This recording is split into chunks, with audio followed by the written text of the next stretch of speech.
Good day, gentlemen. And good day. Good Good day. day indeed. Good day indeed. We are out here having some serious conversations. Very serious because Dr. Force is a very serious individual. Very And serious. every single time we have this conversation, he comes up with a new No, idea. let me finish. Every single time we have this conversation, your eyes brighten up, and then you do the gesture thing, and then you say, you know what? That's a damn good idea. It's like a That is ritual. what Dr. It's like Force a likes dance. to tell himself these days. And for those who are joining us, this is a conversation about grief and growth. And much recently, that's why we have our guest today. Dr. Force included a friend of his, a partner of his, which he is gladly representing his organization with his hat. Mind you, it is marketing at its best. Marketing at its best. So you have to wear your stuff so proudly. But we have Jen Ball here who wants to add to our title. So last episode we said it was called Grief and Gambling. Now then we started calling it Grief and Growth and Gambling. And now, Go Mr. ahead, Jim. Ball, what are we calling Well, this now? when I heard the title of the podcast and we were in discussion, I said, well, what about adding recovery to the title?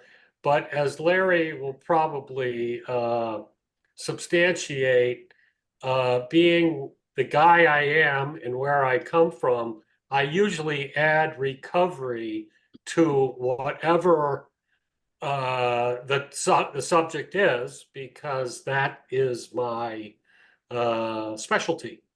I'm a recovery specialist, and the hat, as you can see, the National Organization of Adult Addictions and Recovery.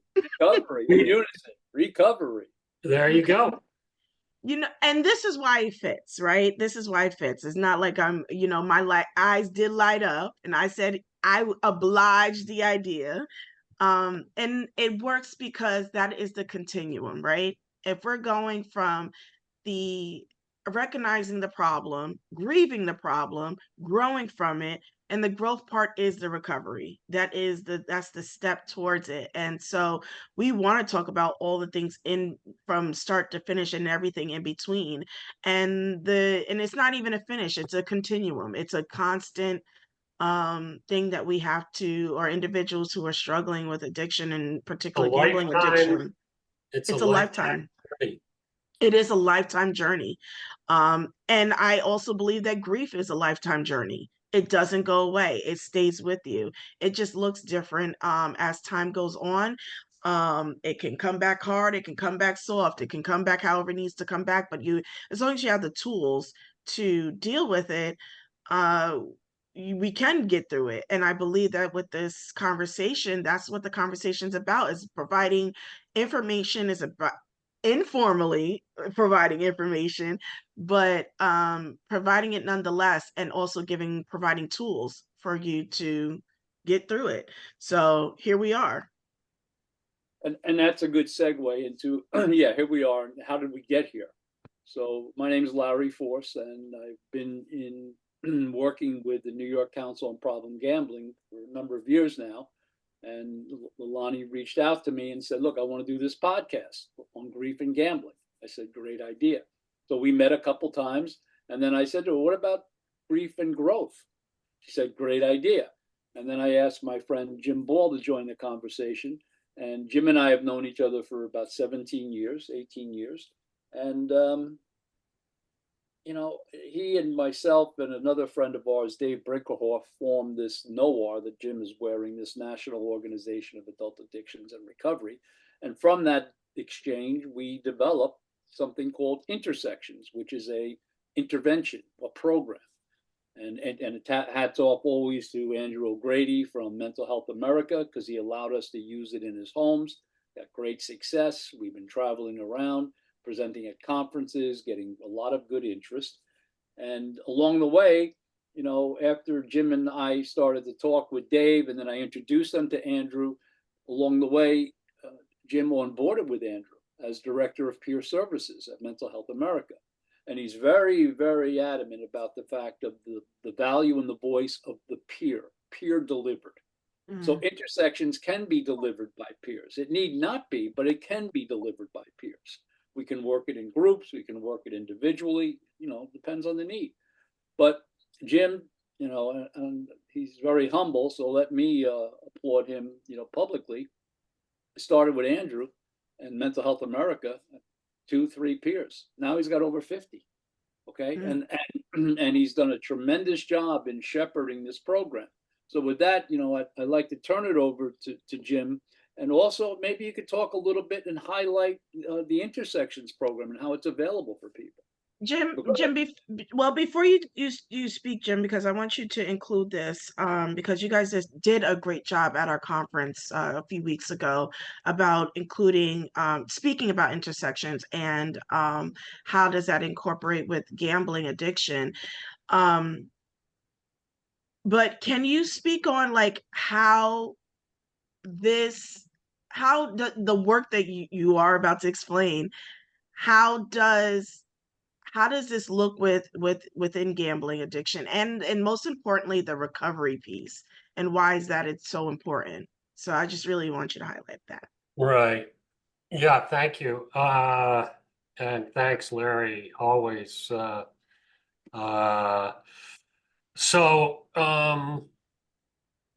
Let me just kind of circle back a little bit to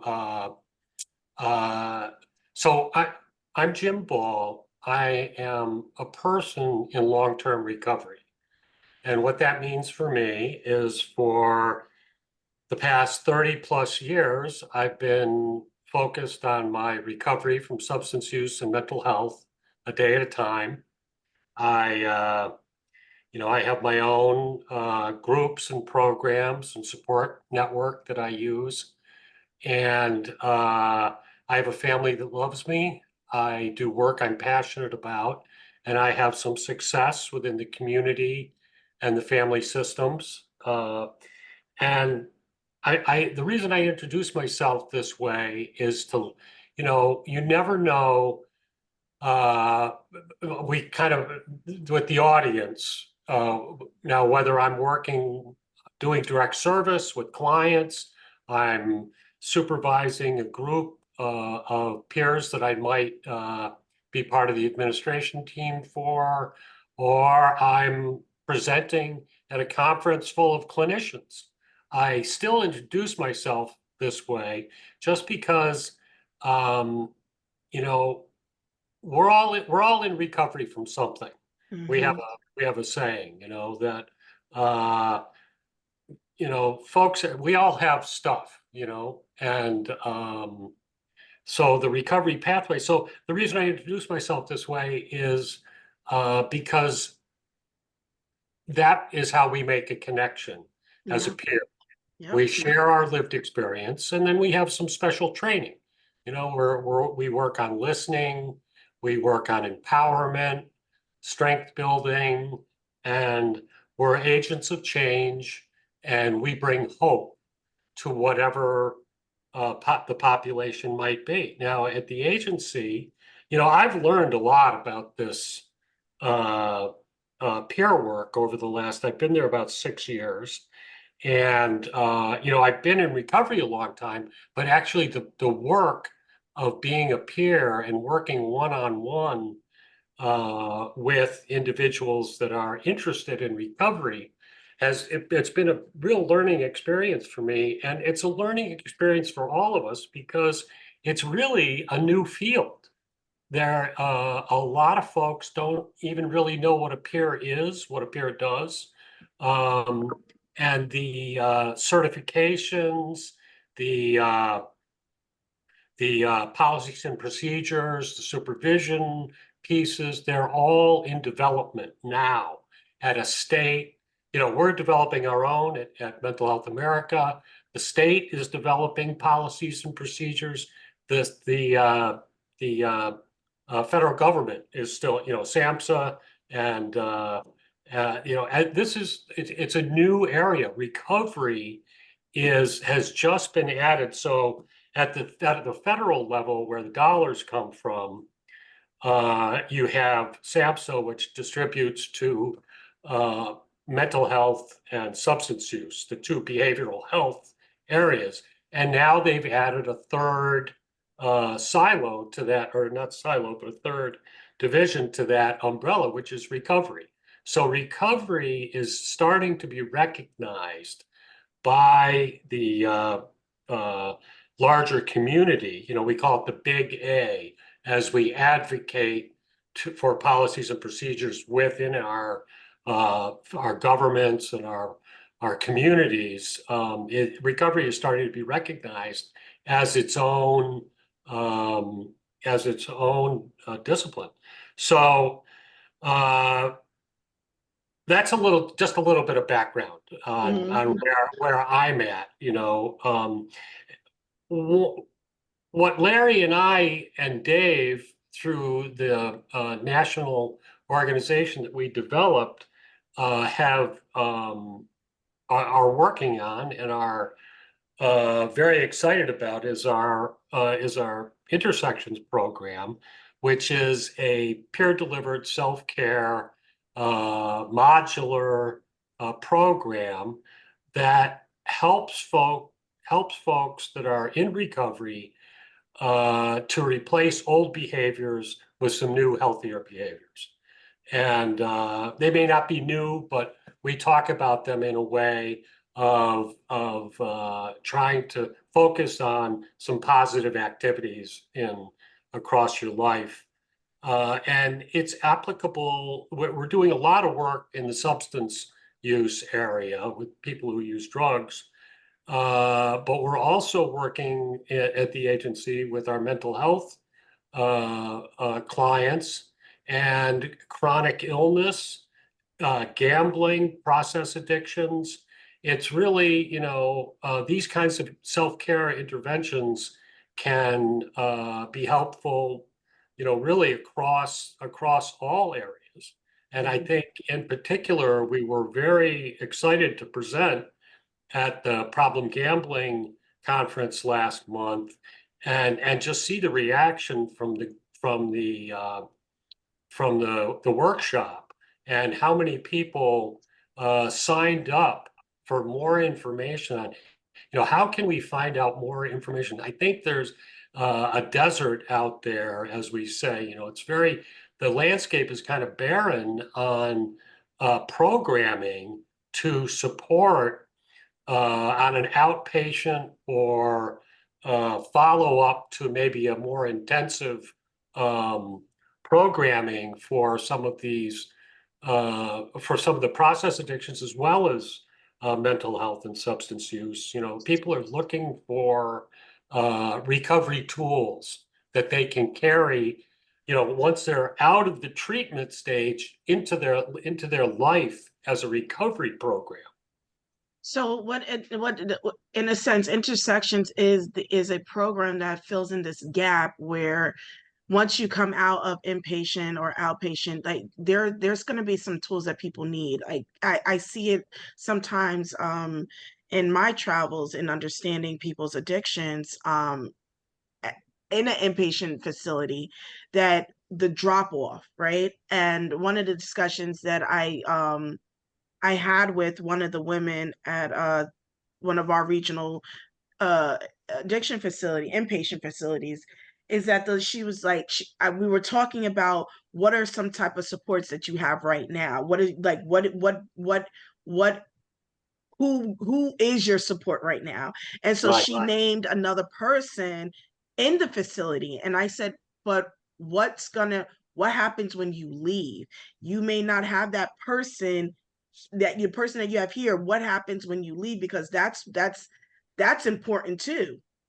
And what tools do you have, like, to sustain your recovery outside this facility? And we have to learn both things. We have to learn what's going to be our support here, but most importantly, when we leave, because that is not permanent, that's temporary. And you need tools for permanency outside. Right. And I think we're very proud about the fact that I think we've been able to disrupt the recovery industry. because you talk about after you come out of there, some people don't go to rehabs. Some people don't go to, residential Right. setting.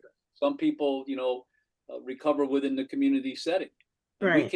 we can meet their needs as well. And the thing Wherever that, they are.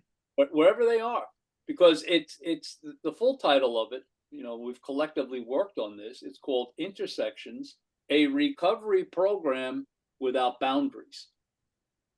So it can be done within a residential setting. It can be done within your home setting. It's, Jim, can describe it, give a quick overview, but, there's a number of modules. You could do the modules in 8 weeks, 8 days. It's self-paced. I mean, it's really up to you.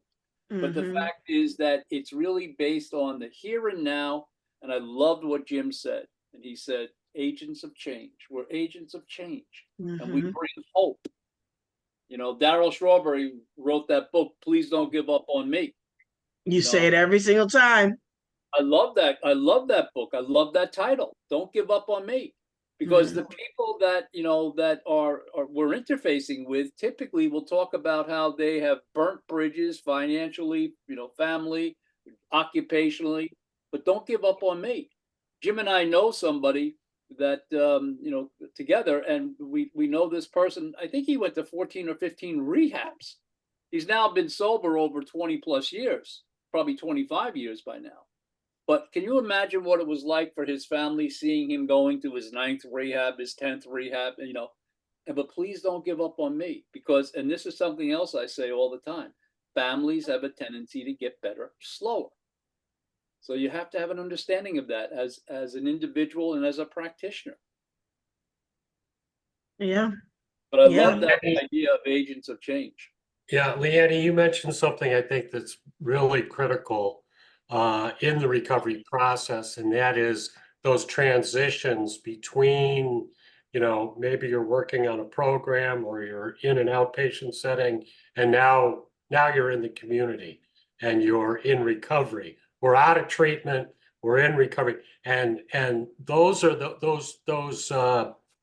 those transitional moments are really an area where a lot of people fall off. Yeah.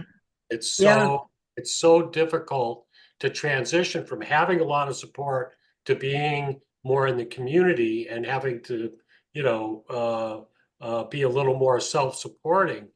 And having a program like this, and also having a peer to help with those transitions, whether it's once you first come into recovery or to treatment, once you're transitioning into a different stage.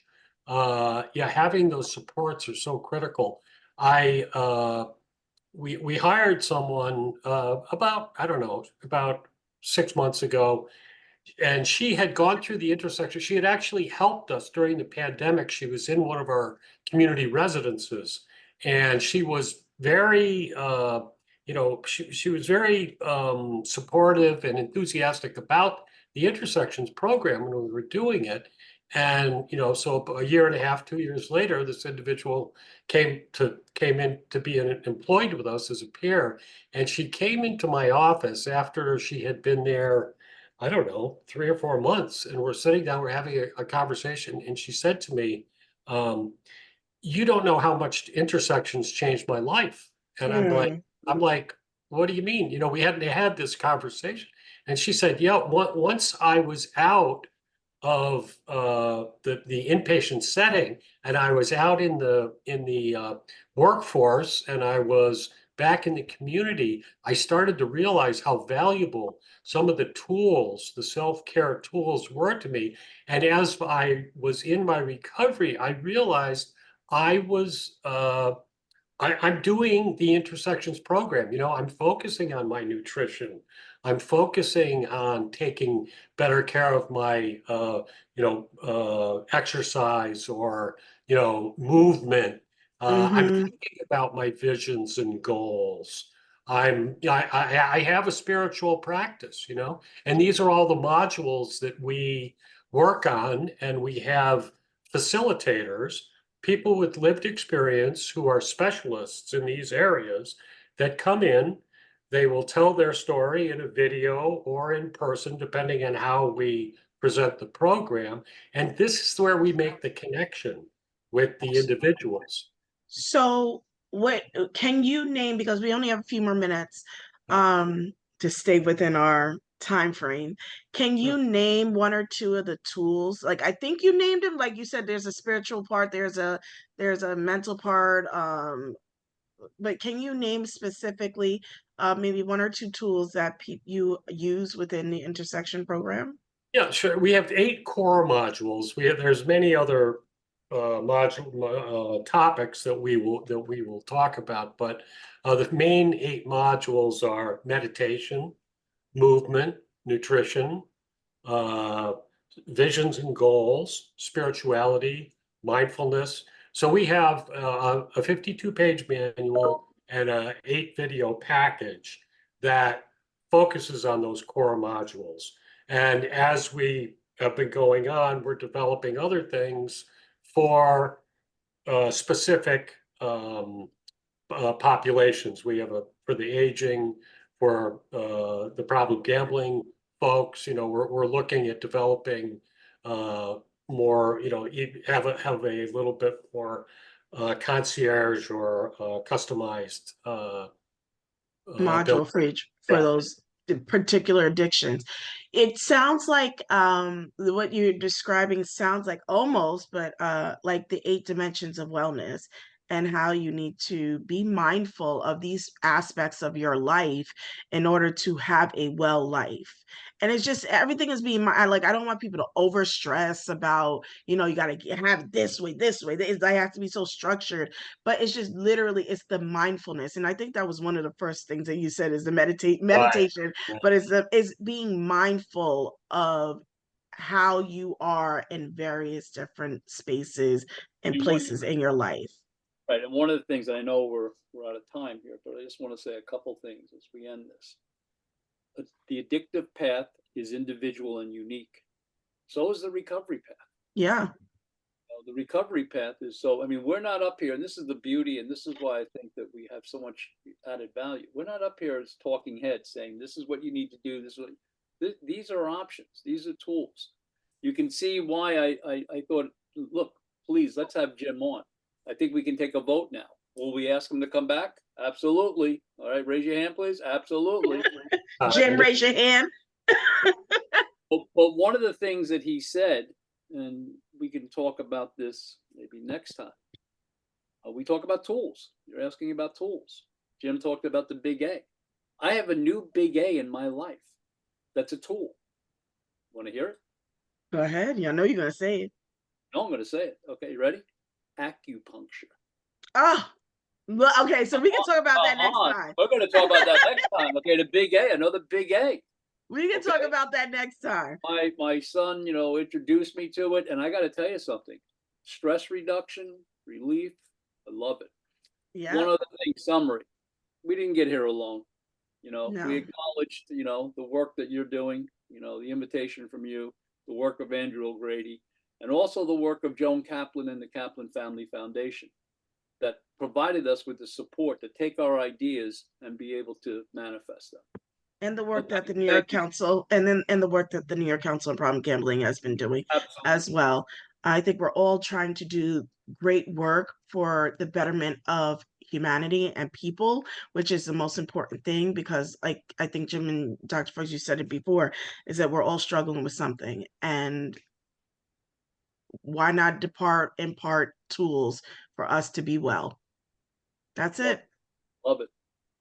So of course I had the last say. Of course you do.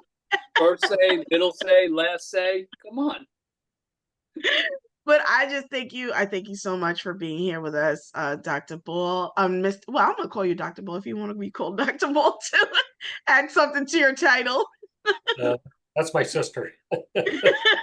Mr. Bull. Jim's good. Jim's Jim, good. thank you, Jim. Thank you for having me. Thank you, Doc, Larry, and Lenny. You're welcome. So glad you were able to get here. Yep. All right. Thank you so much. All right. Tis it. I'm ending this. Yeah, I'm ending it. So y'all have a blessed day.